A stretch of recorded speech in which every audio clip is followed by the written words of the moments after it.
The richest man in the city was having lunch at a luxury restaurant, his young son sitting quietly in a wheelchair beside him.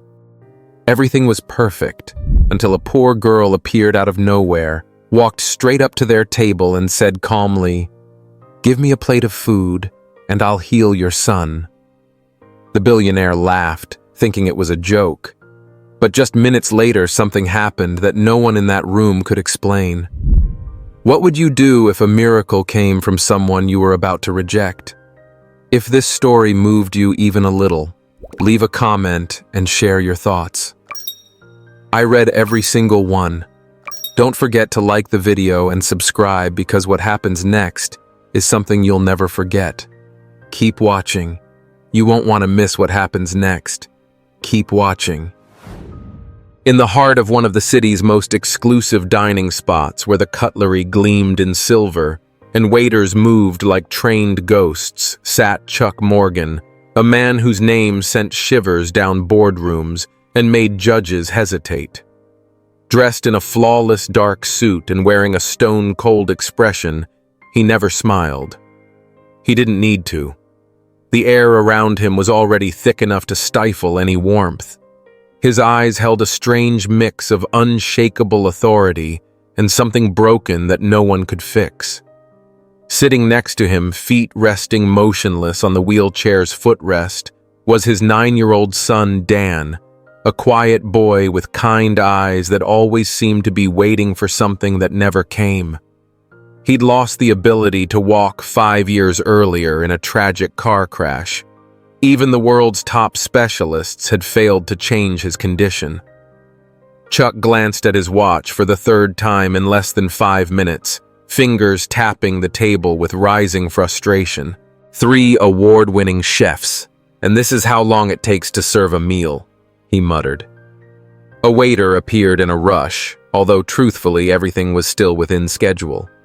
Time had never been the real issue. The issue was Chuck, a man who had no patience even when life demanded it. "It's on its way, sir." "Just a minute more," the waiter said. Chuck didn't respond. He simply looked away and exhaled sharply through his nose. On the other side of the table, Dan stirred his straw in his juice, quietly watching. He didn't look upset. Maybe he was used to it. Everyone in the restaurant treated Chuck with the kind of formal reverence usually reserved for royalty. But that day, something no one could have predicted made its way down the marble staircase at the entrance. A girl. Wearing simple clothes, her dark hair tied into 2 braids, and eyes deep and wide like a moonless sky. She had the kind of presence that didn't scream for attention, but didn't ask for permission either. She walked between the tables like she belonged there, ignoring the startled stares of the diners. "Who let that girl in?" a woman whispered, clutching her purse tightly to her chest. "Where's security?" murmured a man to his wife while a waiter hesitated between stopping the girl or pretending she wasn't there. But she kept walking. Her bare feet made little sound on the polished floor, yet each step seemed to declare a quiet defiance. As if the restaurant, with all its rare wines, pristine linens, and polished arrogance, was being challenged by something far stronger than wealth. When she reached Chuck and Dan's table, she stopped. Her gaze landed on them with a familiarity that didn't belong to strangers. Dan looked up slowly, and for a moment he seemed to stop breathing. There was something about this girl, something he couldn't name but deeply felt. Chuck raised an eyebrow, already preparing the sharp remark he reserved for unwelcome interruptions, the same tone he used to fire CEOs without blinking. But before he could say a word, the girl spoke. Her voice wasn't loud, but it was firm, clear, and filled with an unshakable certainty. "Feed me, and I'll heal your son." The silence that fell over the restaurant was unlike any other. It wasn't the respectful quiet of business meetings, nor the polite hush of wealthy diners. It was something heavier, something eerie. Even the crystal chandeliers seemed unsure whether to keep shining. The girl remained still, eyes locked on Chuck, as if she hadn't just said something outrageous. Dan didn't blink. His gaze held too much hope to ignore. But Chuck, he felt something boil under his skin. "This must be a joke," he muttered, leaning back in his chair with a crooked, bitter smile. "Do you even understand what you're saying, kid? Heal my son. With what, your dirty hands?" The girl said nothing. She didn't flinch, just stared. And that silence, it made his irritation worse. "What do you think this is?" "A circus. A reality show. You think you know better than the most brilliant doctors on the planet. Doctors. I've been paying for 5 years to help him take even one step again." His voice rose, no longer caring who was watching. He was far too angry to even pretend to keep his composure. Dan tugged gently on his father's sleeve and whispered, "Dad, just listen to her." But Chuck yanked his arm away sharply. "No, Dan. This is a scam. Just another person trying to feed off someone else's pain. She's here to trick us." He slammed his hand on the table and shouted, "Waiter!"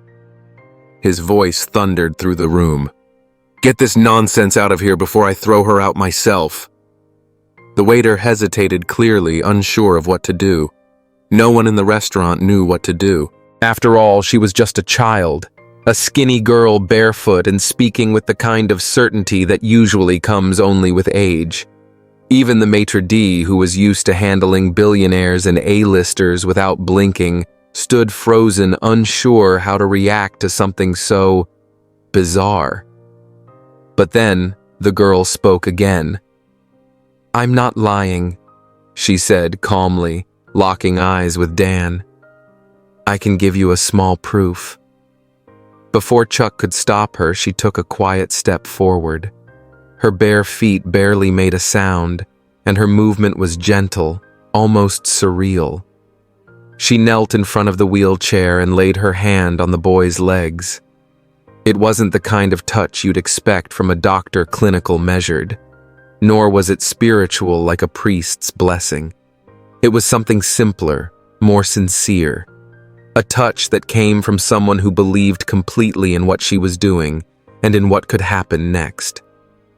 Dan gave the faintest shudder, something barely noticeable. A deeper breath. A slight tension in his fingers. But there were no fireworks, no blinding lights, no dramatic music, just a strange stillness and a kind of waiting that gave nothing back. Yet. The girl pulled her hand back, gently, stood up, took one step back and said quietly, "Sometimes it takes a few minutes."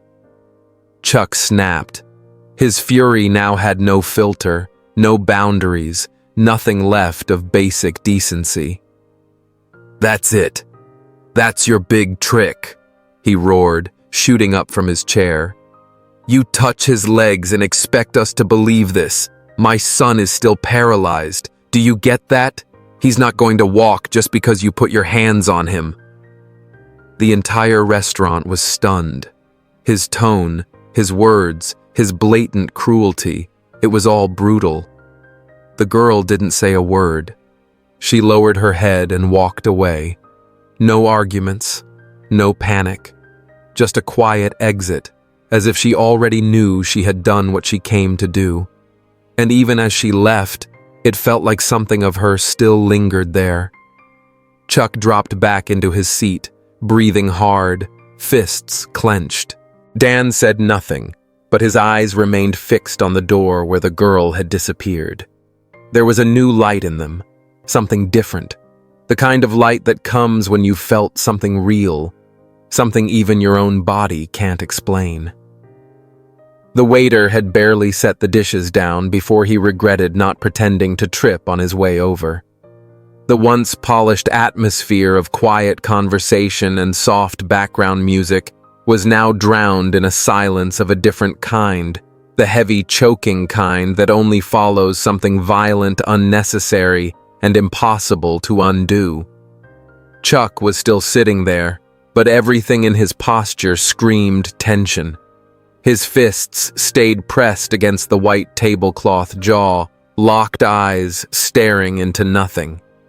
There was no triumph in his rage, only the shadow of a man who knew, even if he wouldn't admit it, that he had just crossed a line he couldn't uncross.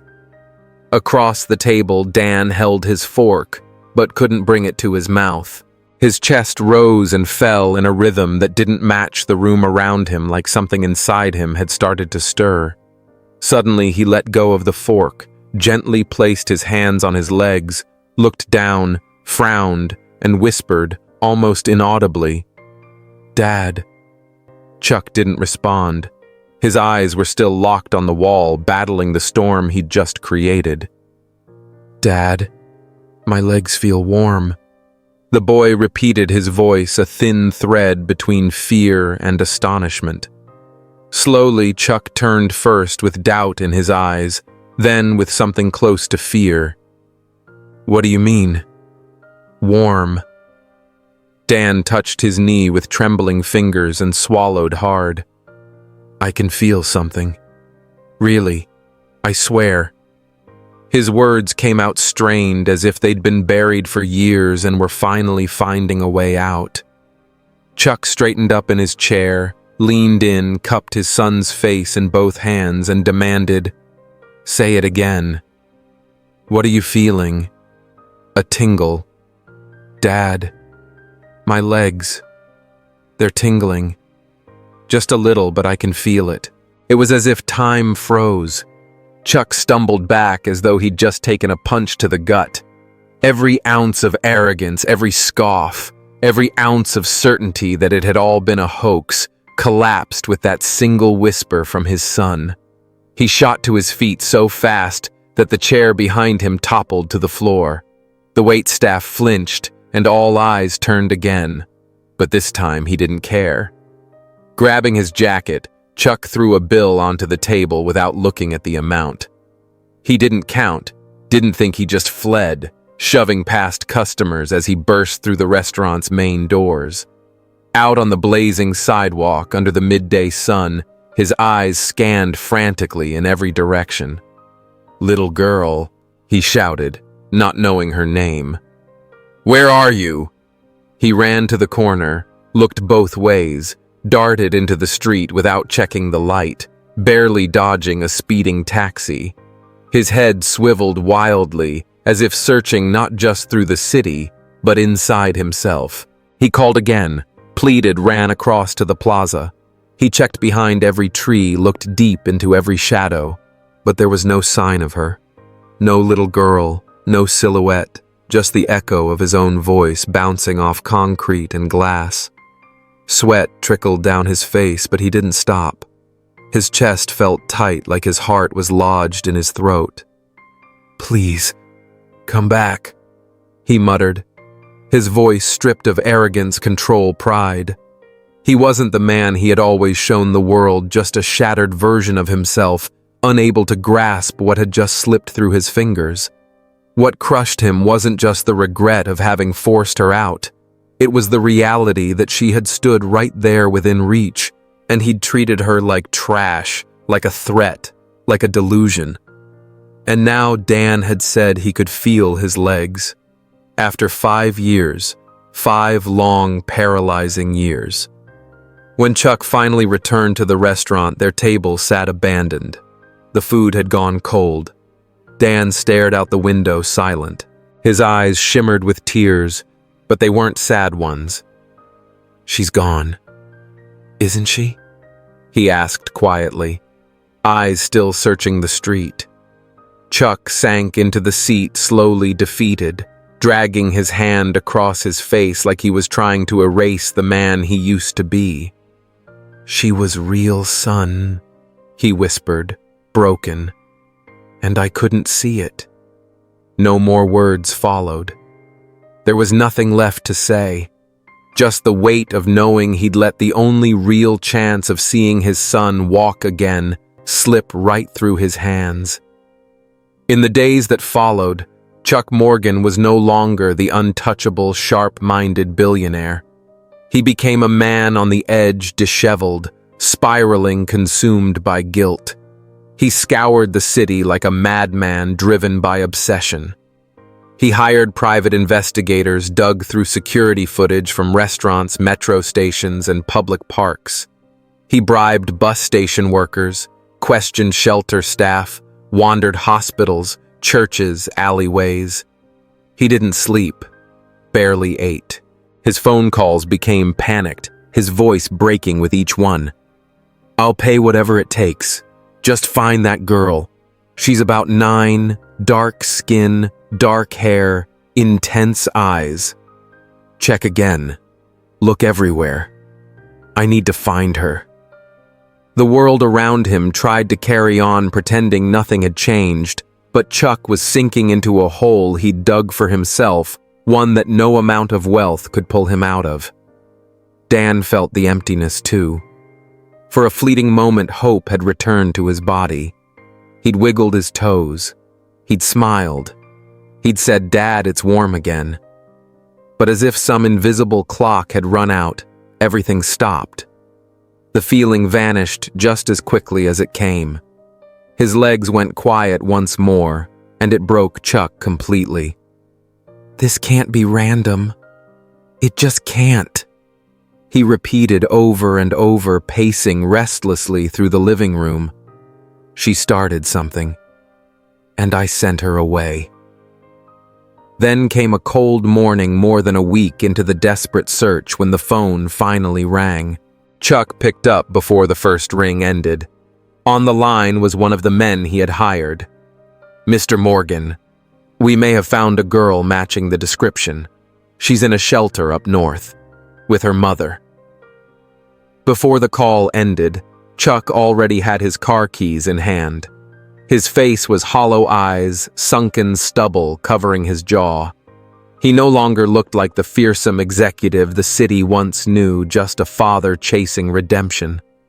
The shelter was plain, modest, its walls chipped and paint flaking the concrete steps worn down by time. When he arrived, he was met with suspicious looks. No one could understand why a man in such a luxury car was there at that hour. But Chuck didn't explain. He just showed them the description, the drawing of the girl, and pressed on.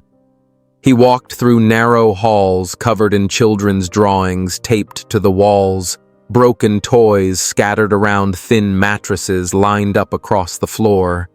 The sharp scent of disinfectant barely masked the underlying dampness. Each step Chuck took pulled him deeper into a past he thought he had buried for good. When one of the doors finally opened, he froze. His eyes locked instantly on the sleeping child curled up under a thin blanket.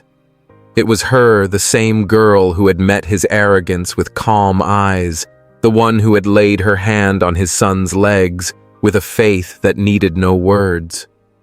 But it was the woman sitting beside her, worn out and heavy-eyed, that made the ground vanish beneath him. Chuck stepped into the room, then stopped again, completely thrown. "No, this can't be," he muttered, voice trembling. The woman looked up slowly. Despite the years the toll life had taken, the fatigue and the hollowed cheeks, he recognized her.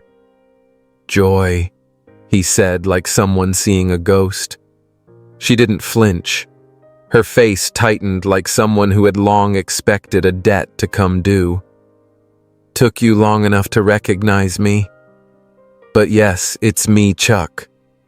He took another step forward as if still trying to believe it. "What are you doing here?" "She's your daughter." Joy gave a small nod. "Yes, she is.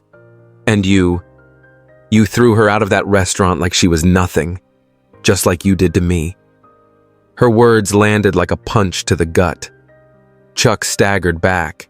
His mind rushed through years of memory. Joy had once worked for him, one of his most promising employees. Sharp, dedicated, admired by everyone. But when she got pregnant, the late arrivals started. The absences, Her performance dropped, and without a second thought, without a conversation, without a shred of empathy, he fired her. Joy. I didn't know what you were going through. I didn't know she was your daughter, he stammered. Of course you didn't, she replied flatly, because you never cared to ask. For a moment, silence filled the room. Chuck looked at the sleeping girl and felt his chest tighten. The same child he had humiliated was the daughter of the woman he had discarded. His voice dropped barely above a whisper. She touched my son and he felt his legs, for the first time in 5 years. Then she left. But she started something Joy and I need to understand. Joy folded her arms, took a long breath. There was no forgiveness in her eyes, not yet, but maybe no door was fully closed either. The real question isn't if you want to understand. The question is, are you finally ready to hear what you refused to hear back then? Yes, please, Chuck said, desperation cracking in his voice. Joy held back for a few seconds like something was still caught in her throat, but when she looked at her sleeping daughter, her chest seemed to let go of the years of silence. You want to understand what happened after you fired me? She began, her voice firm but frayed at the edges. Then I'll tell you. After you let me go pregnant and without even listening to me, my life turned into a battlefield. I couldn't get a job anywhere. No one wants to hire a woman about to give birth. Chuck looked down, consumed by a rising tide of shame and helplessness. I spent the rest of my pregnancy in a shelter full of rats, sleeping on a stained mattress on the floor. I gave birth alone in an overcrowded public hospital with no one by my side. When I was discharged, I had nowhere to go. So I went out onto the streets with her, trying to nurse my daughter in the cold, hungry, exhausted. She grew up on sidewalks, in shelters, standing in soup kitchen lines. I watched her cough because we didn't have blankets, faint because we didn't have food. She ran her hand over her face like someone trying to wipe away a nightmare. All that started the day you decided I wasn't worth keeping because my performance dropped. Of course it dropped, I was growing a life inside me. But to you, I was just a red number on a spreadsheet. Chuck could barely breathe. He wanted to explain, to apologize, to take it all back, but there were no words that could measure up to what she had lived. She grew up with no room of her own, no toys, no birthday parties. But even as a little girl, Iris was different. She had a look in her eyes, a way of being. I don't know how to explain it, but she just knew when someone needed something. She'd walk up to the right person at the right time, not for attention, never for attention. It was like she could see what no one else could. She looked at her daughter with quiet love and kept going. One day, she saw a man sitting on the sidewalk crying. She said to me, "Mom, he needs help. He's sick inside." And when she walked up and touched him, he broke. He started crying like a child, told us he was planning to end his life that night but didn't because a little girl sat beside him and said, "You're still good." That's happened more than once, to people who were grieving, sick, broken. She paused. She just feels. There's no other word for it. Chuck looked at the girl like she was something sacred. His mind could barely process it. The thought that this child, unseen and cast aside by the world, had not only saved strangers, but might have just saved his son, too. I saw her walk into that restaurant like she already knew exactly where to go, Joy said in a soft voice. That's what happened. That morning she woke up and said, "Today we're going to find someone important. I'm going to help them." And all she asked for was a plate of food in return, Chuck replied. She wasn't asking for food as a payment, Joy corrected. She was testing you. She wanted to know what kind of person you really are. She stood slowly, folded her arms, and looked him directly in the eyes. And even after everything, even without knowing that you were the man who left us with nothing, she chose to help your son. Because she doesn't carry bitterness. She carries purpose. And you were given a glimpse of that, but instead, you threw her out like she was a fraud. Chuck stepped forward, his voice catching in his throat. I know what I did. I ruined everything. But I want to ask for another chance, not to erase the past, but to begin again differently. Joy held his gaze without responding, but this time the hardness in her eyes had faded into something else, something more worn out. A quiet exhaustion, like someone who'd fought long enough and was ready to just breathe. Come with me, he said. Both of you. This isn't charity or pity. It's what you deserve. It's what I need to do. The silence that followed didn't last long. Iris, who had been awake for a few moments, had been listening quietly. When Chuck finished speaking, she simply looked at her mother, then at him.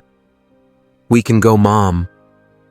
That was all she said, but it spoke louder than any apology ever could.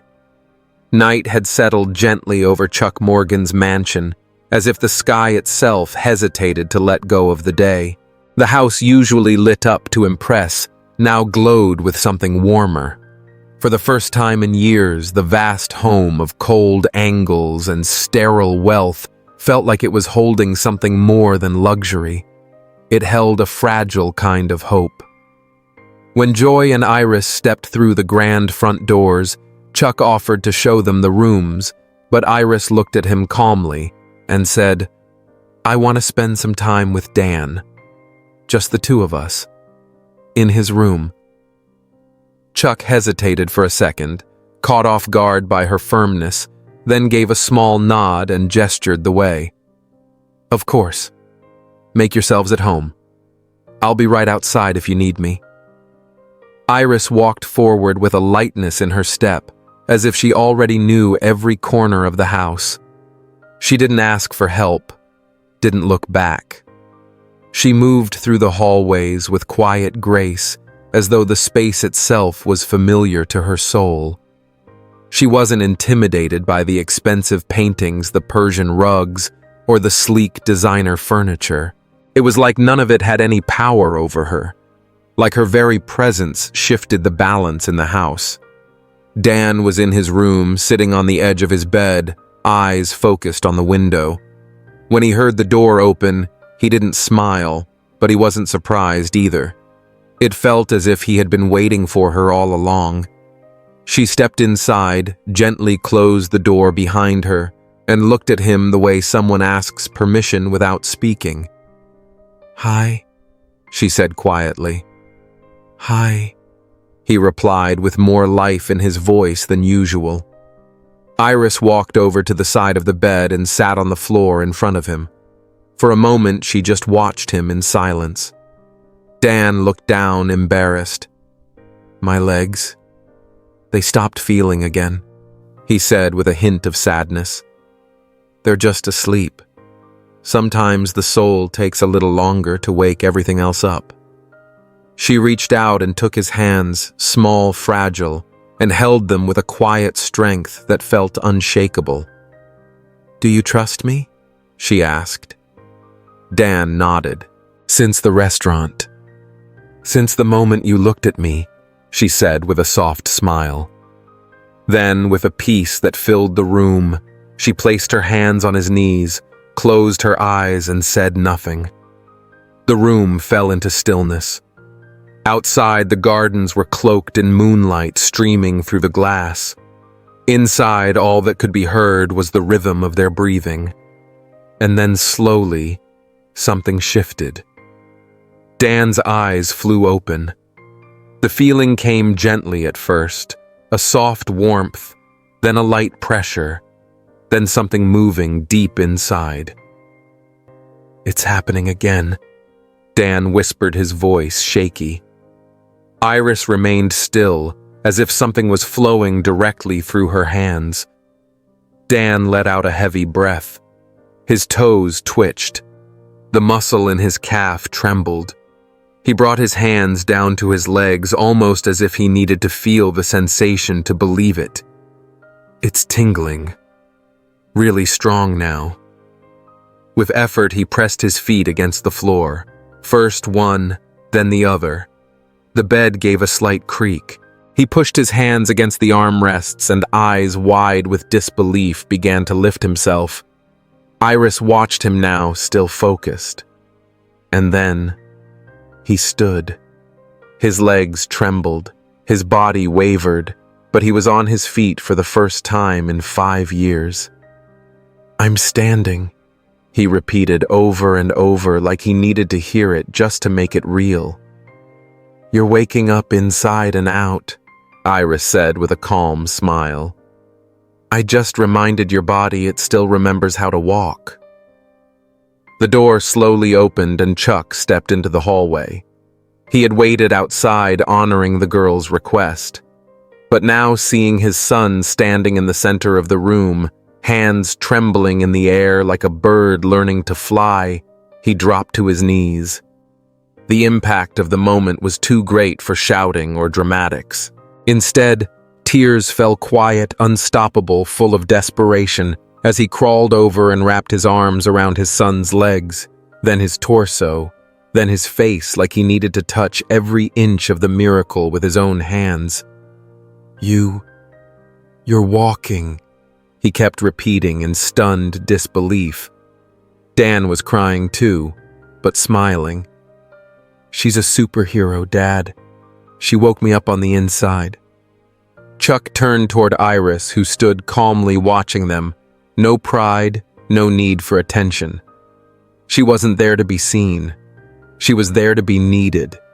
And in that room where no doctor, no therapist, no scientist had been able to reach a young girl, had done what none of them could. No applause, no audience, just faith.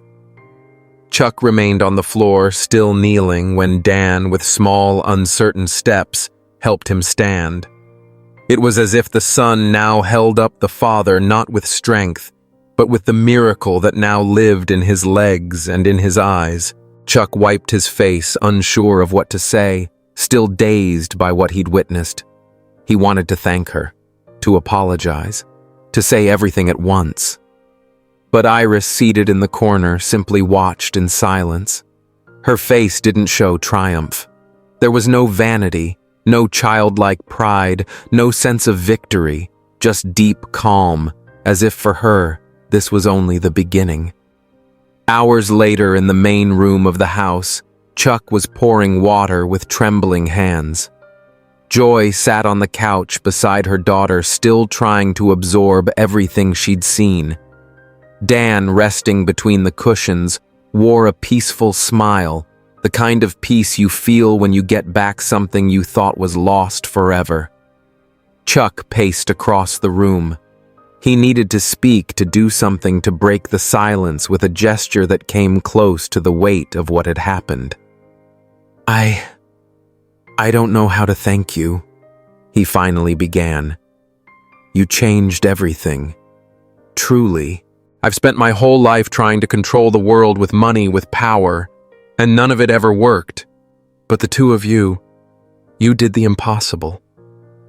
Joy listened, but her eyes stayed on Iris, as if she knew the answer that really mattered would come from her daughter.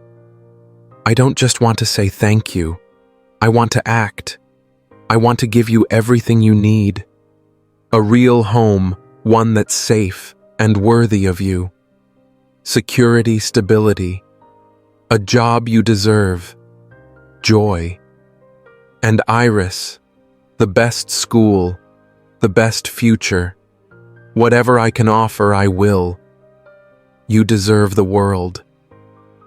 The silence that followed lasted only a few seconds, until Iris's gentle but strikingly firm voice cut through the room like sunlight breaking through a window. "We'll accept the help." Chuck exhaled in relief, but before he could even begin to smile, she continued, "But that's not enough. Her words filled the room with a force that felt far too powerful for someone her size. Chuck furrowed his brow, confused. "What do you mean?" "Not enough." Iris looked him straight in the eye, not with anger, not with ego, but with a kind of inner clarity that seemed to come from somewhere far deeper than her age could explain. "You have to change, truly. Change not just for us, but so you become someone who doesn't keep hurting others." Chuck stood frozen, like he was being judged by a court that wasn't visible but deeply present. Dan sat slowly, quietly, taking it all in. Joy remained silent, too. "You have so much, Mr. Morgan. You have influence, you have reach, you have a voice. But if all that power is only used to keep things exactly as they are, then it means nothing. You have to show your son what's right. Show him that people make mistakes, but they can make them right again. That money can be useful only if it's used to lift people who've fallen. And regret can't just be a feeling.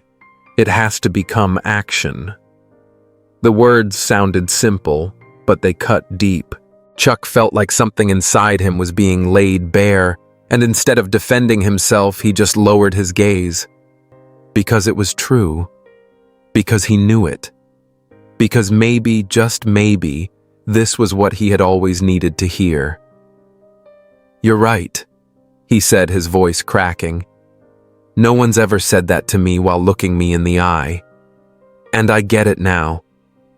Iris stood, walked over to him and took his hand. "Your son started walking. Now it's your turn." And then she let go softly, but with a weight that felt like a vow. The future was still unclear, but in that moment, Chuck understood that fixing the present wouldn't be enough. He had to go back, rebuild what had been broken, and maybe finally become someone he wouldn't be ashamed of. Iris's words echoed in him like a silent command, one that couldn't be ignored. It wasn't about being kind. It was about making things right. And for the first time in his life, he knew with absolute certainty that the time for speeches was over. Whatever came next had to be visible, tangible, something that could reach others. People like Joy, like Dan, like the girl who, asking for nothing, had seen in him someone still capable of changing. In the days that followed, his first steps were cautious but steady. Chuck started from within his own company, the empire he had once ruled with distance and austerity. He called in the directors, gathered department heads, and requested reports on former employees who had been let go under questionable circumstances. He created an internal committee to review every termination from the past 5 years. "I want to find every person who was wronged here," he said, standing before a boardroom of stunned executives. "And I want to look them in the eye." Word spread fast. It was like a shockwave moved through the building. Employees who used to lower their heads when he walked by now watched him with curiosity and a quiet, growing respect. But Chuck didn't stop there. He reviewed profits from the last decade, evaluated investments, and scaled back personal luxuries. He donated millions to organizations that supported single mothers, vulnerable women, and children living in shelters. He didn't post about it online. He didn't hire a PR firm. He just did it quietly, intentionally, with purpose. Dan joined him for many of those moments. They began visiting shelters together, clinics, public schools. The boy, now walking, albeit still a little unsteady, started asking questions. He wanted to understand why people ended up in those places, why some rooms didn't have beds, why some kids had no parents. Chuck answered as best he could, and when he didn't know what to say, he listened. For the first time in years, he was learning more than he was teaching. "Dad, Are we going to keep doing this? Dan asked one day after they visited a nonprofit helping children with disabilities. Chuck looked at his son, eyes brimming with tears. For the rest of our lives, son. This is what we live for now. And they did truly. Together, they launched a rehabilitation program for children offering free physical therapy. They expanded housing for kids in need. Chuck began offering scholarships through his own company. He added a new clause to every job contract reserving positions for mothers trying to rebuild their lives. He was a different man. But more than that, he was finally becoming the man he should have been all along. Sometimes in the middle of meetings with community leaders or visits to social projects, Chuck found himself glancing at Dan and thinking of Iris. She never asked for anything. She didn't seek applause. She simply stayed close to her mother, studied quietly, and watched everything from a distance. And yet her presence could be felt in every gesture, as if the change had begun with her and was still rippling outward in invisible but undeniable waves. As the weeks passed, people started to take notice. Journalists dug into the changes. Business colleagues grew suspicious. Some criticized, others mocked. But Chuck no longer cared. For the first time, his reputation wasn't built on numbers. It was built on something infinitely more valuable: truth. He wasn't chasing public redemption. He was chasing real impact. And he was finding it in every handshake, every restored home, every glance filled with renewed hope. The sun was high when Chuck pulled up in front of a small single-story house, freshly painted with wide windows and a small garden filled with newly planted flowers. It was a quiet morning, but something about the air made it feel like time itself had slowed down to let this moment happen. In the back seat, Iris and Joy looked out the window, unsure where they were. Dan sat in the passenger seat, his face lit with anticipation. "Where are we?" Joy asked, her brow furrowing. Chuck stepped out of the car, walked to their side, and opened the door with a gesture that felt almost ceremonial. "There's something I want to show you," he said. "Something that belongs to you." The two stepped out, puzzled, walking side by side. When they reached the gate, Chuck held out a set of keys to Joy. "This house was made just for you, every wall, every detail. It's yours, not as charity, but because you deserve a new beginning in a space that respects the history you carry." Joy's eyes widened. For a moment, she couldn't speak. Her hand slid along the gate, then across the wood of the front door. It was real. All of it was real. "This is for us," she whispered. "For you," he confirmed. "And there's more." Chuck gently opened the door. Inside was a home that felt alive. A bright living room, a kitchen with fresh fruit in the bowl, 2 bedrooms, one of them painted in soft blue filled with books, simple toys, and a small desk by the window. On the bed, a brand new school uniform neatly folded with the name Iris embroidered on the pocket.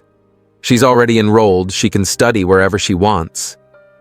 "And you, Joy," he said, pulling an envelope from his pocket and placing it in her hands. "You have a guaranteed job, not as a favor, because your talent always deserved to be recognized." She opened it slowly. It was a contract. Fair, dignified, with a proper salary. For the first time, she wouldn't have to choose between surviving and caring for her daughter. Iris walked into the center of the room and looked around quietly. Then she turned to Chuck, who was watching her closely, waiting for something, any sign, a word, a smile. She stepped forward, lifted her gaze, and said, "The house is beautiful. The job is fair. The school is wonderful. But none of that is the most important thing. It's not..." Chuck asked, confused. She shook her head. The most important thing is the change you're making, not just in our lives, but in the lives of everyone else you're still able to reach. Her words landed on him like a blessing. There was no blame, no resentment, just the clear truth of someone who had seen the seed planted and was now watching it bear fruit. Dan walked over, took the girl's hand, his eyes glowing, and said, "You're like a spark, you know. You light something up in people." Iris smiled. "We just have to remind people who they were, before they forgot." Chuck took a deep breath, looked up at the sky, then at the girl who had challenged him, healed him, and freed him. He hugged Joy with respect. He hugged Iris with gratitude. And right there, with the four of them standing in silence in a new home built from the ruins of old mistakes, something finally came full circle. Something no fortune could ever buy. It was a new beginning, but more than that, it was the recognition of people's true worth of humility and of faith. And it all began with a little girl who asked only for a plate of food, in exchange for a miracle. Wow, what a journey, right? This story wasn't just about a miracle, it was about transformation, redemption, and the power of compassion. It reminded us that the most meaningful changes don't always come from money or status, but from genuine human connection and humility. Chuck Morgan started out as a man who thought he could control everything with power, but it took a little girl with nothing but faith and courage to show him what truly matters. I think what hits me the hardest is how Iris never asked for anything in return. No fame, no praise, just a plate of food and the chance to do something good. That's real strength. That's humanity at its purest. And the lesson, we all have the power to start over, to be better, to lift others instead of pushing them down. There's something incredibly humbling about seeing someone admit their mistakes and decide to change not with words, but with action. Chuck didn't just say sorry, he rebuilt. He gave back. He showed his son what true strength looks like. And to me, that's the kind of story we need more of in this world. So now I want to hear from you. What part of this story touched you the most? Did it remind you of something you've seen or felt in your own life? Drop your thoughts in the comments below. Let's talk about it like friends around a table after a good movie. And if this story moved, you don't forget to like, share, and subscribe. Your support helps me keep creating meaningful content like this. Until next time, take care and never underestimate the quiet power of kindness.